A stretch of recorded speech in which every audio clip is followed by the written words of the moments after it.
لیکن امپورٹس کو کم کر دیا گیا. اس سے معیشت تو رکی لیکن آپ کا ٹریڈ ڈیفیسٹ کم ہوا. 2020 میں اوور آل معاشی کارکردگی سلو تھی, اس میں سلو ڈاؤن آ گیا, امپورٹس بھی کم ہو گئیں, ایکسپورٹس بھی کم ہو گئیں, لیکن overall trade deficit control میں آ گیا. تو پاکستان کی معیشت کو تھوڑا سانس لینے کا موقع ملا, کیونکہ ٹریڈ ڈیفیسٹ بہت میٹر کرتا ہے, کیونکہ اسی سے آپ کا کرنٹ اکاؤنٹ ڈیفیسٹ ریلیٹڈ چیز ہے.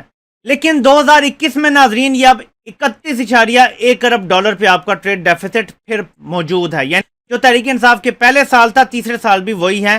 یعنی انہوں نے مینج کر کے رکھا ہوا ہے ٹریڈ ڈیفیسٹ کو, گو کہ یہ آئیڈیل نہیں ہے, اس سے بہتر کارکردگی ہونی چاہیے. لیکن نون لیگ سے کیونکہ موازنہ کر رہے ہیں, تو موازنہ کریں تو تقریباً 6.5 ارب ڈالر کا فائدہ ہے تحریک انصاف کی حکومت میں ٹریڈ ڈیفیسٹ کے حوالے سے. آگے چلتے ہیں ناظرین. نون لیگ کے دور میں 2015 میں اوورسیز پاکستانیوں نے 18.7 ارب ڈالر بھیجے. اگلے سال 2016 میں یعنی 19.9 ارب ڈالر بھیجا. 2017 میں یہ بڑھنے کے بجائے کم ہو گیا اور 19.3 ارب ڈالر ہو گیا. 2018 میں دوبارہ یہ 19.9 ارب ڈالر پہ ہو گیا. یعنی نون لیگ کے دور میں یہ تقریباً سیم رہے ہیں. آپ یہ نہیں کہہ سکتے کہ یہ بڑے ہوں, ان میں اضافہ نہیں ہوا. اوورسیز پاکستانیوں کا اعتماد شاید نون لیگ پہ نہیں تھا, یا وٹ ایور ریزن تھے. تحریک انصاف کے دور میں جیسی ان کی حکومت آتی ہے, پہلے سال یہ 20 ارب ڈالر کراس کر کے 21.7 ارب ڈالر پہ پہنچتا ہے. دوسرے سال اوورسیز پاکستانی جو ورکر ریمیٹنسز ہیں ٹوٹل ملا کے وہ 23.1 ارب ڈالر ہو جاتی ہیں. اور ابھی موجودہ جو مالی سال ہے اس میں 29.3 ارب ڈالر اوورسیز پاکستانیوں نے بھیجا. یہ فگر بڑا امپورٹنٹ ہے. ٹریڈ ڈیفیسٹ آپ کا 31 ارب ڈالر ہے, اوورسیز پاکستانیوں نے 29 ارب ڈالر بھیجا ہے. جب نون لیگ کے دور میں ٹریڈ ڈیفیسٹ 37.5 ارب ڈالر تھا, تو اوورسیز پاکستانیوں نے صرف 19.9 ارب ڈالر بھیجے تھے. یعنی کرنٹ اکاؤنٹ ڈیفیسٹ نیکسٹ اب اس پہ آتے ہیں کہ وہ کتنا تھا, کیونکہ یہی چیزیں پلس مائنس کریں تو کرنٹ اکاؤنٹ ڈیفیسٹ بنتا ہے. دنیا آپ کی معیشت اس کے حوالے سے جج کرتی ہے. جب آپ ایک غریب ملک ہوں, آپ نے قرضے لینے اور قرضوں پہ چلانا ہو ملک, جب آپ کی اتنی کمائی نہ ہو, آپ کے ادارے نہ چل رہے ہوں, تو یہ امپورٹنٹ چیز ہے جو غیر ملکی ادارے IMF ورلڈ بینک جیسے دیکھتے ہیں کہ اس ملک کو قرضہ دینا چاہیے یا نہیں دینا چاہیے. تو ناظرین اب آتے ہیں کرنٹ اکاؤنٹ ڈیفیسٹ پہ, کیونکہ آپ کو میں نے ایکسپورٹس کا بتا دیا, آپ کو میں نے ریمیٹنسز کا بتا دیا, اس سے آپ کو سارا پتا چل جائے گا. تو کرنٹ اکاؤنٹ ڈیفیسٹ نون لیگ کے دور میں 2015 میں یہ صرف 2.8 ارب ڈالر تھا.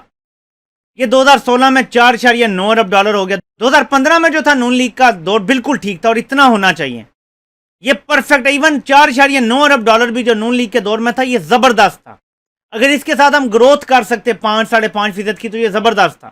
2017 میں یہ کرنٹ اکاؤنٹ ڈیفیسٹ 12.2 ارب ڈالر پہ چلا گیا. یعنی آپ کی امپورٹس اور ایکسپورٹس کا ڈفرنس اور پلس ریمیٹنسز اور ایکسپورٹس مل کے جو ڈالر ملک میں آتے ہیں اور جو ملک میں ڈالر جاتے ہیں, ان میں جو فرق آ رہا تھا وہ 12.2 ارب ڈالر کا ہو گیا. اور جب نون لیگ کی حکومت ختم ہوئی 2018 میں, تو یہ 19.2 ارب ڈالر پہ پہنچ گیا تھا. یعنی پاکستان کو اپنا صرف کرنٹ اکاؤنٹ ڈیفیسٹ مینج کرنے کے لیے ایک سال میں 19.2 ارب ڈالر بیرونی قرضے کی ضرورت تھی. آپ کو بہتر انڈرسٹینڈ کرانے کے لیے میں آگے بھی بتاتا ہوں, لیکن آپ سمجھ لیں کہ تحریک انصاف کی پہلے سال ہی کرنٹ اکاؤنٹ ڈیفیسٹ کم ہو کے 13.4 ارب ڈالر پہ آیا, دوسرے سال یہ 4.4 ارب ڈالر پہ آ گیا, اور تیسرے سال یہ اور کم ہو کے 1.8 ارب ڈالر پہ آ گیا, جو کہ زبردست ہیں. آپ اس کو 5-6 ارب ڈالر پہ بھی رکھ سکیں, اگر 2% پہ رکھ سکیں تو یہ بالکل ٹھیک ہے. اس کو 18-19 ارب ڈالر پہ نہیں جانا چاہیے, یہ پاکستان جیسا ملک برداشت نہیں کر سکتا. تو یہ ایک موازنہ ہے کہ کیسے کرنٹ اکاؤنٹ ڈیفیسٹ بھی اب مینج ہوا ہے. آگے چلتے ہیں. ایک اور امپورٹنٹ چیز ہے کہ آپ کے جو بیرونی قرضے ہیں, جو ہمارے ڈالروں میں قرضے ہیں, ان میں اضافہ ہر سال کتنا ہوتا رہا ہے. ہمیں نون لیگ کے 3 سال دیکھنا پڑے گا اور تحریک انصاف کے 3 سال دیکھنا پڑے گا. تو ہم دیکھتے ہیں کہ 2015 میں جو میرے پاس یہ گرافک پڑا ہوا ہے, کوئی اضافہ نیٹ نہیں ہوا قرضے میں جو پاکستان کا تھا نون لیگ کا. یہ زبردست سال تھا ہمارا. جیسے میں نے پہلے بھی کہا کہ 2015 تک نون لیگ نے بھی وہ تباہی نہیں نکالی تھی جو اس کے بعد کے سالوں میں انہوں نے نکالی. 2016 میں ایک سال میں اضافہ کیا گیا. 2016 میں یعنی جو ایک سال تھا, اس میں 8.7 ارب ڈالر آپ کے قرضے میں اضافہ ہوا.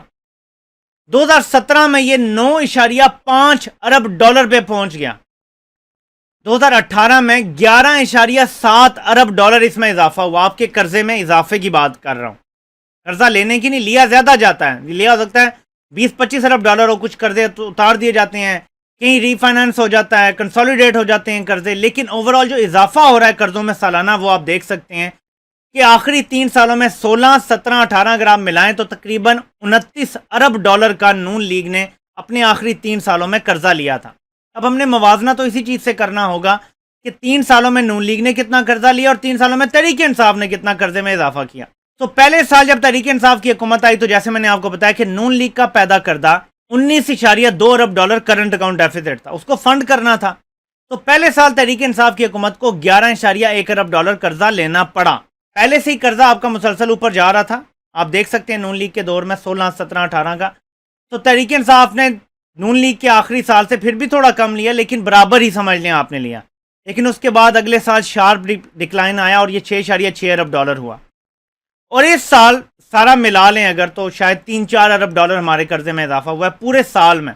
اس کے ساتھ میں ایڈ کرتا چلوں کہ یہ جو آپ کے قرضے میں صرف 4.4 ارب ڈالر یا چلیں 5 ارب ڈالر ایک سال میں اضافہ ہوا، جبکہ نون لیگ نے آخری 3 سالوں میں 29 ارب ڈالر قرضے میں اضافہ کر دیا تھا۔ تحریک انصاف کے 3 سالوں میں یہ اضافہ 20 ارب ڈالر تقریباً بنتا ہے۔ تو اکثر میڈیا پہ آپ نے سنا ہوگا کہ تحریک انصاف تو قرضوں کی بڑی بات کرتی تھی، انہوں نے زیادہ قرضے لے لیے ہیں۔ حقائق یہ ہیں کہ نون لیگ نے اپنے 3 سالوں میں زیادہ قرضے لیے تھے، تحریک انصاف نے کم قرضے لیے ہیں۔ اور کم کتنے لیے ہیں؟ 1,500 ارب روپیہ کم قرضہ لیا ہے نون لیگ سے، جبکہ تاریخ کا سب سے بڑا خسارہ تھا، اس کو مینج کرنا تھا جو نون لیگ پیدا کر کے گئی تھی، اس خسارے کو مینج کر کے بھی سب سے کم قرضے لیے گئے ہیں۔ ٹھیک ہے جی، آگے چلتے ہیں۔ ہمارے جو ٹوٹل ریزروز ہیں اس کے بارے میں کل بھی بات ہوئی تھی۔ نون لیگ جب تاریخ کا سب سے زیادہ قرضہ لے رہی تھی، 2018 کی بات کرتے ہیں، باقی چھوڑ دیتے ہیں، تو ٹوٹل ہمارے جو فورن ریزروز تھے وہ 16.4 ارب ڈالر تھے۔ اس میں سے بھی جو ہمارے پرائیویٹ بینکوں کا تھا وہ 7 ارب ڈالر تھا، جو اسٹیٹ بینک کا تھا وہ صرف 9 ارب ڈالر تھا۔ یہ 24 ارب ڈالر کا فگر تھوڑا ہفتہ ڈیڑھ پرانا ہے۔ اب پاکستان کے جو ٹوٹل زر مبادلہ کے ذخائر ہیں، اگر اس حکومت نے اس سال 4 سے 5 ارب ڈالر قرضہ لیا ہے تو ہمارے زر مبادلہ کے ذخائر آپ کو پتہ ہے کتنے ہو گئے ہیں؟ ٹوٹل 27 ارب ڈالر۔ تو اس دفعہ قرضہ لے کے باہر فلیٹ نہیں بن رہے، باہر سرے محل نہیں بن رہے، ایون فیلڈ کے اپارٹمنٹس نہیں بن رہے۔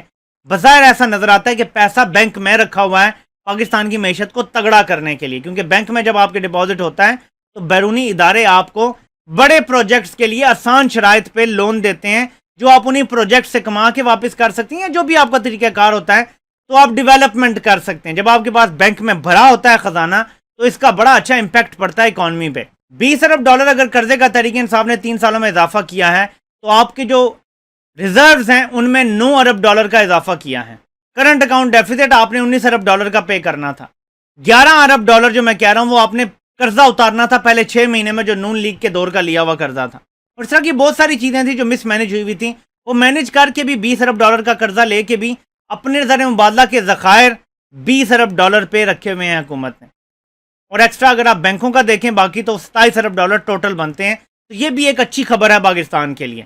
ناظرین، پاکستان کی معیشت کو ڈاکیومنٹڈ کرنے کے حوالے سے بات ہوتی ہے، اور آپ کو پتا ہے کہ چور ڈاکو کبھی بھی معیشت کو ڈاکیومنٹڈ نہیں کرنا چاہتے۔ نون لیگ کے دور میں 2015 میں 8,000 ارب روپیہ پاکستان کے بینکوں میں تھا۔ 2016 میں یہ 9,100 ارب ہو گیا، 2017 میں یہ 10,100 ارب ہو گیا، اور 2018 میں یہ 11,600 ارب روپیہ پاکستان کے بینکوں میں پڑا تھا۔ نون لیگ نے اپنے 3 سالوں میں جتنا اضافہ کیا ہے، تحریک انصاف نے اپنے پہلے سال میں اتنا اضافہ کر دیا تھا۔ نون لیگ کے 3 سال کی کارکردگی ایک طرف، اور تحریک انصاف کی ڈاکیومنٹ کرنے کی اکانومی کی کارکردگی ایک طرف۔ اکانومی کو اس کو کاغذی شکل دینی ہے، بلیک اکانومی کو کم کر کے آپ کو وائٹ اکانومی بنانی ہے۔ تو پہلے سال ہی تقریباً 2,500 ارب کا اضافہ ہوتا ہے بینک ڈپازٹس میں، دوسرے سال پھر اضافہ ہوتا ہے 2,200 ارب کا، اور پھر تیسرے سال مزید 2,900 ارب کا اضافہ ہوتا ہے۔ ٹوٹل 3 سال کا اگر آپ اضافہ دیکھیں تو لگ بھگ 7,500 ارب روپے کا بینک ڈپازٹ کا اضافہ ہے۔ پاکستان کے 74 سال میں جتنا ڈپازٹ بنا تھا تقریباً اس کا 80% تحریک انصاف کے 3 سال میں ڈپازٹ میں اضافہ ہو گیا ہے۔ آپ کی معیشت بینکوں میں آ رہی ہے، پیسہ بینکوں میں آ رہا ہے، لوگوں کا پتہ چل رہا ہے کہ ان کے پاس کتنی دولت ہے، کتنا پیسہ ہے، اور لوگ زیادہ ٹیکس نیٹ میں آ رہے ہیں، which brings us to our next comparison۔ ناظرین، ایف پی آر نے ٹیکس ریونیو کتنا اکٹھا کیا؟ نون لیگ نے 2015 میں